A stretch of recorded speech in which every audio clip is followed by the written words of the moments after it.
Okay, we're in Luke's Gospel with the 7th chapter. Luke has a version of the sermon, a Sermon on the Mount. It's a Sermon on the Plain, Luke's Gospel. And then comes this teaching right on the heels, and it definitely connects to what we have been learning. And I hope that you can see exactly how that is. Let's read chapter 7, verses 1 through 10. When Jesus had finished saying all this to the people who were listening, he entered Capernaum. There a centurion's servant, whom his master valued highly, was sick and about to die. The centurion heard of Jesus and sent some elders of the Jews to him, asking him to come and heal his servant. When they came to Jesus, they pleaded earnestly with him, "This man deserves to have you do this, because he loves our nation and has built our synagogue." So Jesus went with them. He was not far from the house when the centurion sent friends to say to him, "Lord, don't trouble yourself, for I do not deserve to have you come under my roof. That is why I did not even consider myself worthy to come to you. But say the word, and my servant will be healed. For I myself am a man under authority, with soldiers under me. I tell this one, 'Go,' and he goes. And that one, 'Come,' and he comes. I say to my servant, 'Do this,' and he does it." When Jesus heard this, he was amazed at him. And turning to the crowd following him, he said, "I tell you, I have not found such great faith even in Israel." Then the men who had been sent returned to the house and found the servant well. Most of us these days, we don't live in tight authority structures. In the various aspects of our life, we live in what we could call a consensus culture. You know, from work to home to school, from what we eat at dinner, or from where we go to a restaurant, or what TV show we watch. We typically like to look for consensus and to build consensus. But we acknowledge that there are authority structures in place, let's say like the parent-child relationship or a boss-employee. Even sometimes those lines are blurred. It's very similar to like this in church leadership, or at least in the way our congregation governs itself. We work actively to hear each other's thoughts and opinions about a matter before we decide it. And usually when we decide the matter, we want to make sure everybody's okay with that decision. So we find a sense of consensus. Sometimes it involves compromise on one side or another to say, let's find a middle ground. Let's go together. As the saying goes, faster alone, but farther together. So we try and build consensus. This is the way that we think about things. But authority structure isn't always that way. When you think about the military or other professions, there's the chain of command, and it's a lot more clear. And there are obviously good reasons for it. In the military, the CO, that is the commanding officer, needs to know that when they say something on direct order to their soldier, that soldier is going to obey without objection or without questioning. He's not trying to build up a consensus. He needs him to follow the order. If your commanding officer in the military says, "You troop 415, go take that hill," he expects that you go and take that hill, not ask, "Well, why exactly are we taking that hill? And is that really a good idea?" You do it because the authority says you should do it. And if there would be a fault in, say, taking the hill was a bad idea, the fault doesn't rest upon the soldier. The fault would rest upon the authority who commanded it. It's kind of similar, say, in the surgery room. I'm not done this myself, but I'm thinking if the lead surgeon says, "Scalpel," the ORN, which is the operating room nurse, shouldn't say, "Now, is that really the right tool for this? I think we should talk about this first." Right? There's a chain of command, and it's obvious how that goes. Now, do you know how Jesus' concluding remarks in his Sermon on the Plain actually connect to this passage? Do you see the bridge, what Jesus is doing? Do you see why Luke puts them together? Do you notice this? There's this story here with the healing of a centurion slave. What you need to know already, or what you would have learned last week, is that, well, Jesus is clearly in authority. He is the master, and the authority structure could not be more clear. He begs the question to his disciples who really haven't done much yet in their ministry careers. He's using it as a teaching lesson. He says, "Why do you call me Lord, Lord, and not do the things that I say?" In other words, I am authority. Why would you call me Lord, a position of great authority, and then not follow my orders? What this story ends up being is a story about the faith of a centurion. He provides a concrete example of what following authority or understanding authority would look like in obedience to Jesus as our Lord. So Jesus' authority, and of course in the last story of chapter 6, it's the wise and the foolish builders. You know, the one wise person listens to the word and then applies it, and their house is built upon solid ground. The one who listens and doesn't do it is the one whose house is built upon the topsoil, and it's easily blown away. So Jesus' authority means that we regard his word as higher than any other word or voice in our lives. That means no matter how exalted or powerful somebody's authority is on earth, how well they know their subject or their field, Jesus' word is always regarded as higher. We may value others' opinions, or even have opinions of our own, but they are all submissive to his final authority in our lives. He's our CO, okay? He's our commanding officer. We obey his call and follow his commands. And so what has Jesus commanded? Well, in the last passage, in the last section, I should say, he said, love your enemies. Pray for those who persecute you, who abuse you. Be merciful to them because your Father is merciful. And take care how you judge people. And you should be forgiving. And you should be generous because God is forgiving and generous towards you. And so I've mentioned this before, but when the rubber hits the road for the disciples, and after Jesus is crucified and ascends into heaven, they are going to face that persecution that he's warning about. They're going to be abused. They're going to have enemies. And they're going to probably struggle with this command. They're going to watch their comrade Stephen be stoned to death. But they'll need to faithfully follow, having faith that Jesus is the Master and Lord, and so we do what he says, not what we think or maybe what we would like to do in this situation. We continue to love our enemies, knowing that he knew what was all going to happen, and he still asked us to do this anyway. So Luke gives us this important story to reveal the type of attitude and trust that we should have as his disciples in following him. Okay, let's take a look at it. Chapter 7, verse 1, it says, when Jesus had finished saying all this to the people, so that's connecting the previous chapter, who were listening, he entered Capernaum.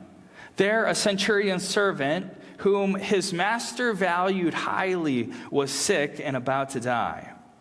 Okay, what's a centurion? Okay, that's maybe something that we're not familiar with, that office, that title. A centurion, you can think of century as 100, right? So the centurion was over 100 soldiers. A centurion also had a commanding officer. This centurion in this area was likely under Herod Antipas's army, and then, the commanding officer would have been in Caesarea Philippi. And this commanding officer here, the centurion, knew the chain of command. He understood tight authority structure, and this is how he actually operates when it comes to his relationship with Jesus. In verse 3, it says, the centurion heard of Jesus and sent some elders of the Jews to him, asking him to come and heal the servant. Why do you think that the centurion, having this kind of a background, would send the Jews to go talk to Jesus instead of himself go talk to Jesus? Like, what do you think?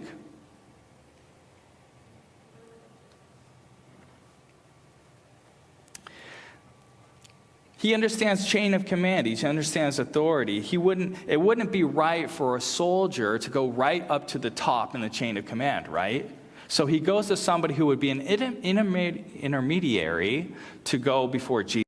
Somebody who would think that is a place of under authority, under Jesus' authority. So he humbly asks the elders and you can call them pastors of the synagogue to go talk to Jesus on his behalf, so that he wouldn't assume that he has the right to stand before Jesus himself. It's just like this. Imagine if you wanted to talk to the president. Maybe you have a few things on your mind. You want to let him know or say or ask something. You want a presidential pardon for your relative who's in prison or something. I don't know. So you want to get a hold of him, right? Do you go directly to the president? You're not going to have a lot of success. So maybe you go to, the chief of staff, or maybe you go to one of his staffers and try and get an appearance before the chief of staff, or maybe the press secretary. I don't know how you would do it, okay? But I'm just saying that's the idea of what this centurion is doing. He's going to what he considers Jesus under people, and then to go communicate his request to Jesus. So I guess you could summarize it by this. He himself feels unworthy, though he's in command over 100, unworthy to approach Jesus with his request. He doesn't have what we could call entitlement issues. He doesn't feel like he deserves it. Verse 4 says that when they came to Jesus, that is, the elders, they pleaded with him earnestly. This man deserves to have you do this, because he loves our nation and has built our synagogue. So this centurion was likely what you would call a God-fearer, someone who believed and honored the God of Israel, but yet did not become a full Jew by becoming circumcised. So it was not somebody who would totally converted or considered to be totally converted. And actually, the idea of building up the synagogue, it was actually more common than you would think. Josephus actually writes about this, that it was a practice of Romans to support the synagogues because they believed that a healthy synagogue actually promoted order, morality, and community. And so apparently it was more common to have Romans build synagogues for the Jews. Which is kind of interesting when you think of the United States, because they used to think that the church was good for the United States. It's sort of flipped now. I think a lot of people think the church is bad and that God is bad and belief in religion is bad. But that's a totally different story. So verse 6, so Jesus went with them. He was not far from the house when the centurion sent friends to say to him, Lord, don't trouble yourself, for I do not deserve to have you come under my roof. That is why I did not even consider myself worthy to come to you. But say the word, and my servant will be healed. For I myself am a man under authority, and with soldiers under me. I tell this one, go, and he goes. And that one, come, and he comes. I say to my servant, do this, and he does it. This passage is describing this outsider's profound respect for Jesus' authority. Not only that, but this uncanny faith in Jesus' power, that he could actually perform a healing, unlike any doctor would have to see the patient, right? A diagnosis and a prescription or whatever they do. But an uncanny belief in the power of Jesus, that this great physician doesn't even need to see the patient in order to heal. He doesn't need to see the tumor. He doesn't need to see the tremble. He doesn't need to see this person at the edge of death to heal. He can just do it from anywhere. This is a person who believes Jesus can exercise his authority and power from anywhere. And that is some faith. That is some real faith. He knows what it's like to say go or come, and then that person does exactly what he asks. He knows what it's like to have people follow orders.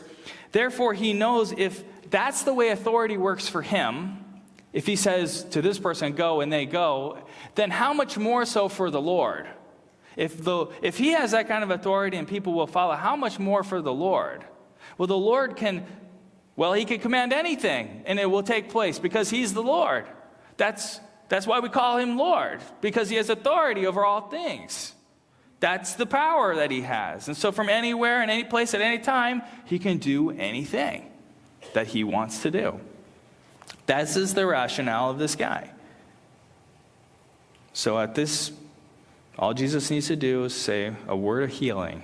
And this healing, he knows, the centurion, this is going to be 100% obeyed because this is a man of authority. And if he commands it, it's obeyed. There's no need to be present. You can do it from Rome if you want to. You could do it from Jerusalem. You could even do it from Mars if you could live on Mars. And I guess, I don't know, some way Jesus could. To add to this picture, for the centurion, Jesus didn't need to bother about that journey the remainder of the way. First off, for him in his mind, my house is no place for a person of this kind of authority, of this kind of holy authority. It's a humble place, and it's not in any way worthy of him to enter. You would think the temple is the place where Jesus enters. That's the place for him. But my house, not a place for him. Think that through, though. Think that through for a second. It's a centurion, okay? He has slaves, he has servants, he's in command of 100 warriors. It wasn't like Jesus was about to walk into like someone's one-bedroom apartment that forgot to tidy it up. He was about to walk into, a very big place that was probably pretty elaborate and pretty special.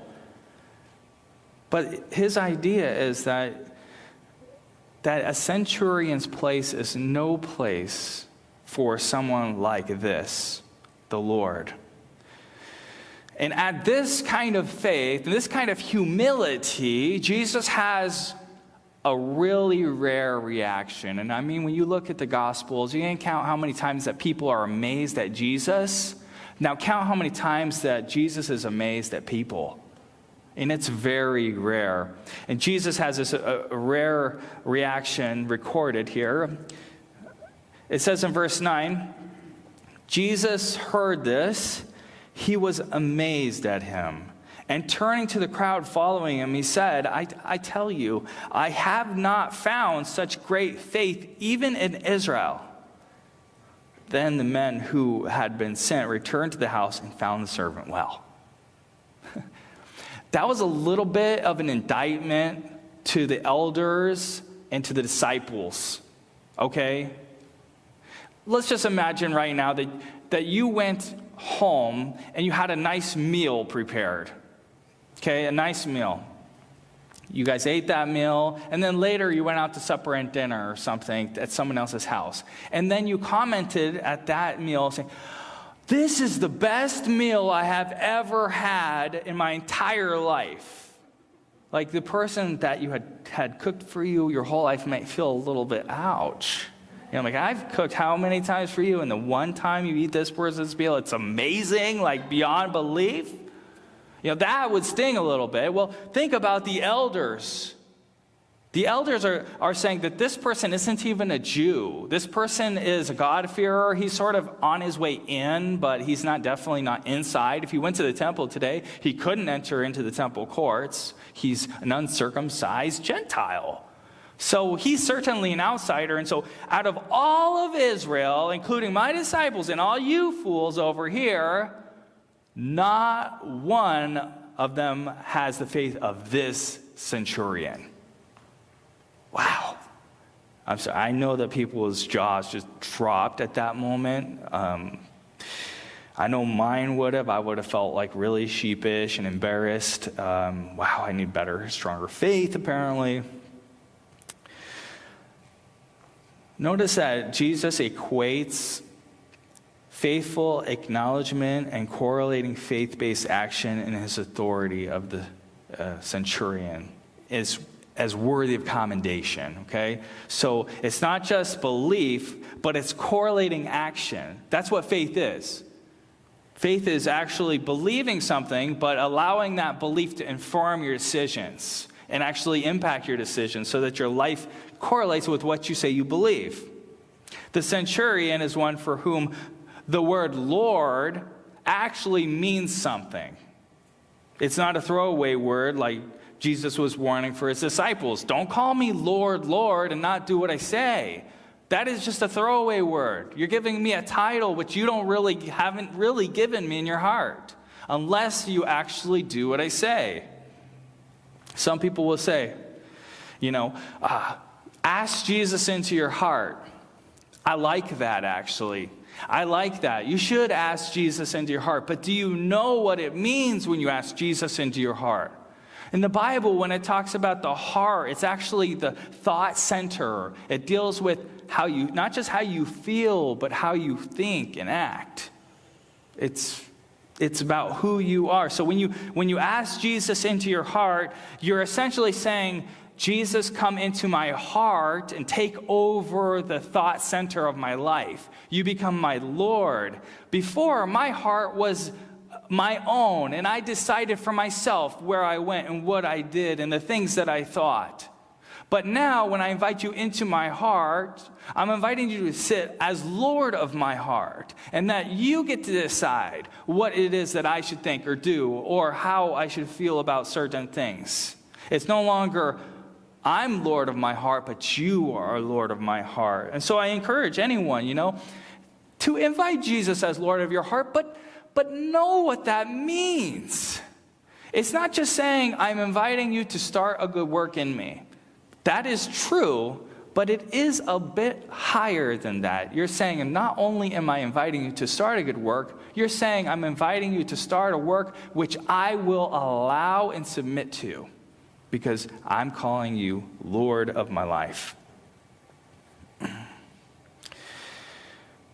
And of course, this means, we don't really get to say anymore, well, this is my truth. If you have Jesus as Lord, either it's his truth or it's not true. I don't know what else to do with that, but you have to listen to his voice. You have his words leading your life. You are the one who will be built up on the rock and not on the topsoil. And in this way, we're actually commended to be like the centurion who called Jesus Lord, allowing the meaning and the force of that status and authority to have its fullest impact in his life. He trusted Jesus with the life of his beloved servant, and he was rewarded. Okay, what more can we learn from the centurion's faith? What more can we learn? I think you rightly note that this story is actually almost nothing to do with the healing of the servant. It's only got this one little line, and it just serves to certify that this centurion's faith was well placed. But it's not about the healing. The healing actually shows indeed that Jesus does have that authority. It's a story to teach us about faith and obedience in the one whom we place in authority over our lives. It's a story that's really centered upon the centurion who becomes our example or one that we're supposed to follow. And it's the faith that we should mimic. And here's the three things that I believe this faith shows for us. The first thing is he's exemplary because he is humble. He's humble. He is truly humble as he comes before Jesus. There's not a sense of that you owe me one, God. You said, where were you? It's a sense of humility before Jesus. The second thing is he expresses trust in the power and authority of Jesus to do this. He has trust in the power and authority of Jesus to do it. And the final thing is that he rests in Jesus' power and plan.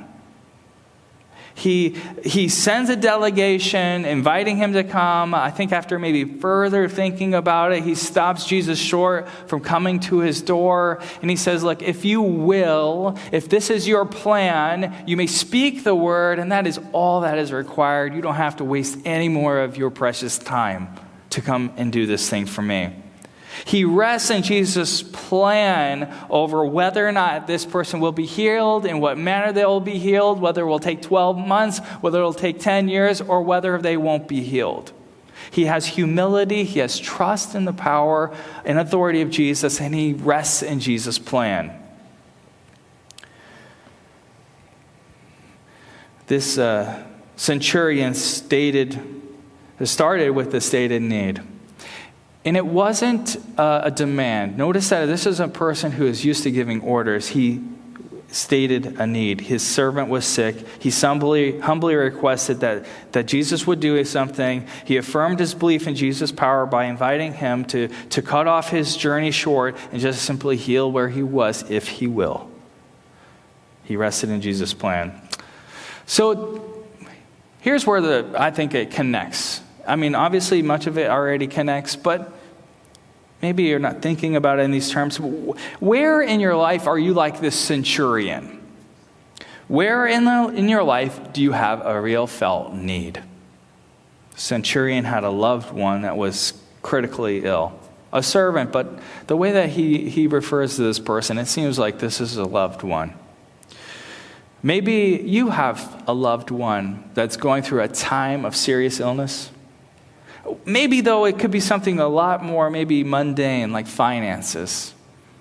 You're having a serious issue with making ends meet.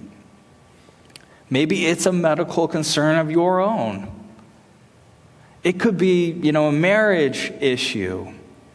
Or it could be another strained relationship, maybe with the kids that are just acting out all the time. It could be a mental health issue. It could be anxiety or depression or panic attacks. I know that wherever you are, whatever your need, it's kind of like the centurion, okay? There's a real need there, and I'm guessing each person here in this room has some kind of a need, has a felt need. Whatever your need, step one, you could humbly approach Jesus.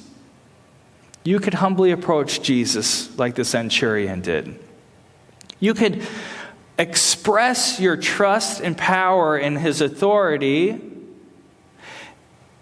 Maybe even if you were saying like, hey, I believe, but you're like the guy that says, I believe, Lord, but help my unbelief.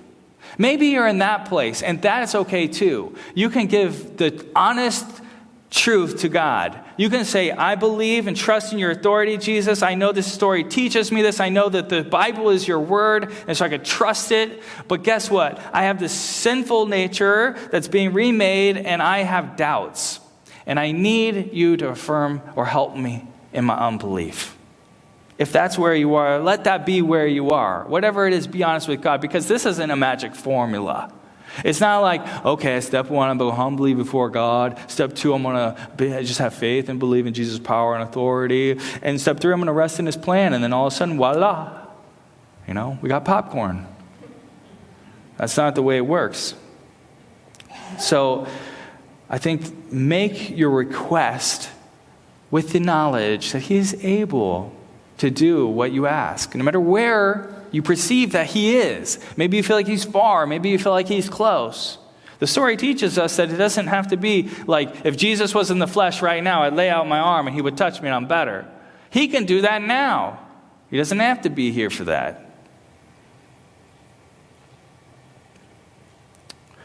James 1 invites us to ask for wisdom.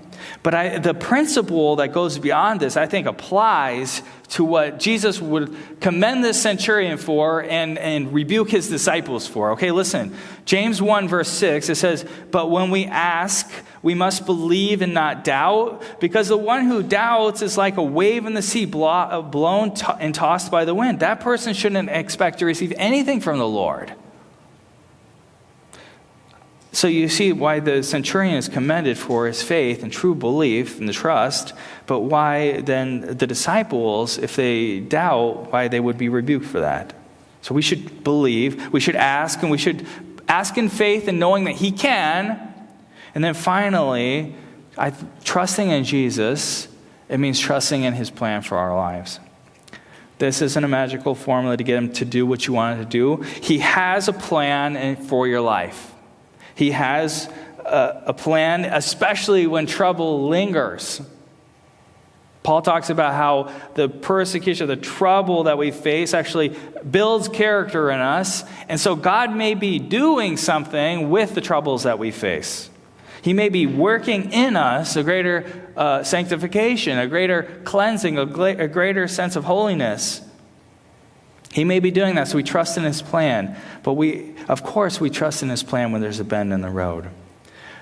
My prayer for you today, and the thing I want to leave you with is to remind you that God's got this. Whatever it is that you're going through, God's got this.